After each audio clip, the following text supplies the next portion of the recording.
Hello there, everybody, and welcome to my YouTube channel. It is so good to have all of you here.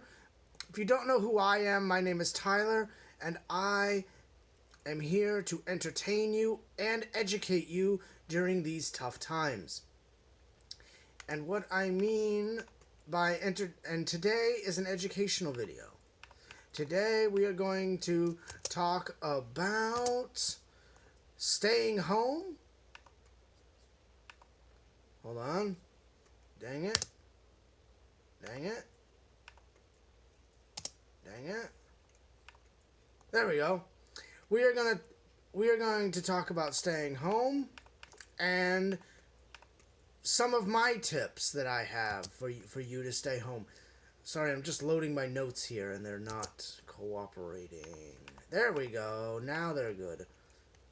All right. So I have a couple of tips for each of you, and I hope these help. Starting with number 1, your calendar is your BFF. As someone who stays home a lot and who has to keep the house clean, keep track of everything, just do my daily adulting, the calendar is my best friend. Because without the calendar, how am I going to remember everything? I literally write down everything that I have to do. As soon as it comes in my head, I put it down on the calendar. And then what I do, and this is crazy, then what I do is I say, okay, so it's there as a placeholder. So I have something to do at 9 o'clock today. That doesn't necessarily mean I'm going to do it at 9. What I do then is I always utilize my all-day list. The all-day function is the best part because you don't know when you're going to do something. So I utilize the all-day list, and I move the calendar's contents to the all-day list, and then I, when it's time, because everything is in time order, and when it is time to do a task, I go, okay, the next task is, I don't know, eat lunch at noon. All right, so it's not quite noon yet, but let's put an alarm down for noon, and then let's move that to the all-day list and get it done. And then I also utilize reminders to keep track of my time. Like, okay, stop working in 45 minutes, or take a break and just mentally relax for 15 minutes. I use reminders for those times, and it works. It works for me. It's my quirky little quirk, and I love it.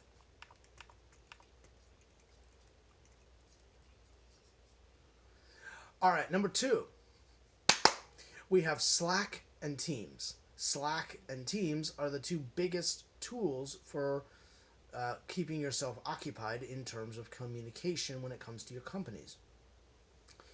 Luckily, for all my blind and visually impaired and disabled, I can't speak for the other disabilities, but blind and visually impaired friends, they are accessible. I have utilized both, and both are very helpful and accessible. So that's a comfort, so use them, learn them, and utilize them.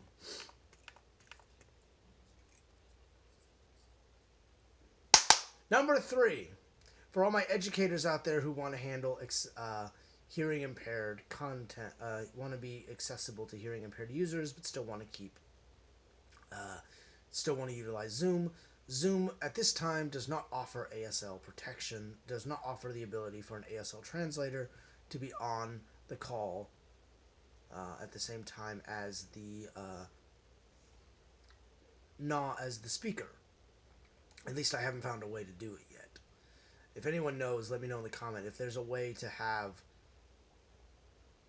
someone on your Zoom call as an doing ASL on the screen permanently while someone else is speaking. That would be most helpful for my hearing impaired friends.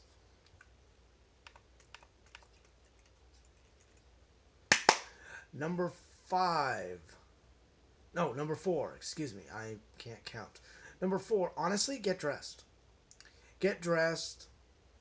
It's Sunday, so I'm not dressed, but honestly, get dressed the way you would for work. Get dressed in the attire that you want. Get dressed, wear the attire that you want, or that you do wear at work, and get dressed at the same time. So if you're going to get up at So if you have to be in the office by 8 o'clock and you normally get up at, I don't know, 5:30 to get ready, you know what? Do it. Get up at 5:30. Keep that schedule.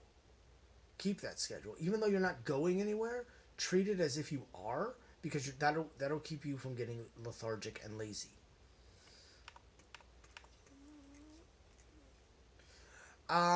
Number 6. Number 5. I can't count. Number 5. I'm an idiot. Avoid the couch. Some people can work from the couch. I sure as sugar cannot. I cannot work from the couch. So what I tend to do is I tend to go into my... This is weird. I go to my bedroom, which is where I'm the most relaxed and it allows me to keep the most focus. I go to my bedroom and I get my work done. That's what I do. That's what I do, boys.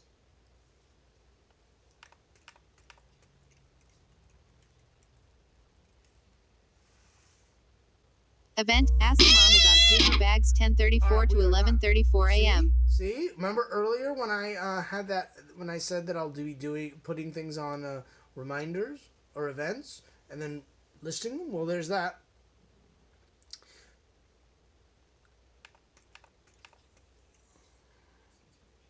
Number 6. Number 6, I believe. 6 or 7. Okay. Anyway, time boxing is your friend. Time boxing is one of those tricks where you try and guess how long a task will take. It's hard. It's a challenge. Elon Musk does it. I don't really do it that much, but I always blot out actually I do, kind of. I give myself 25 minutes to have a meal. I give myself 45 minutes of focused productivity.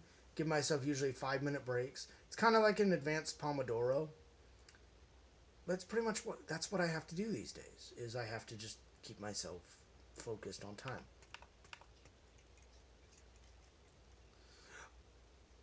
All right, next tip.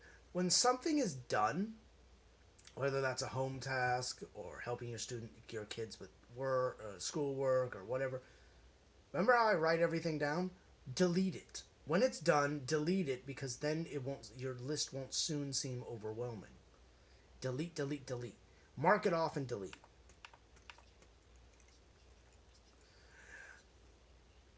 Okay, this is the weirdest thing that I'm ever going to tell you to do.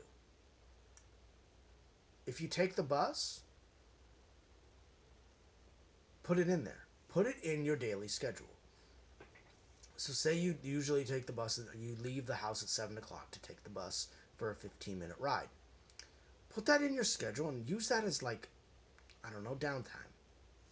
A 15-minute ride for the bus, and then you can start the rest of your day. And then when you're done with your work content, and stick with work content. Don't being okay, I gotta go to home content now, even though it's technically work time.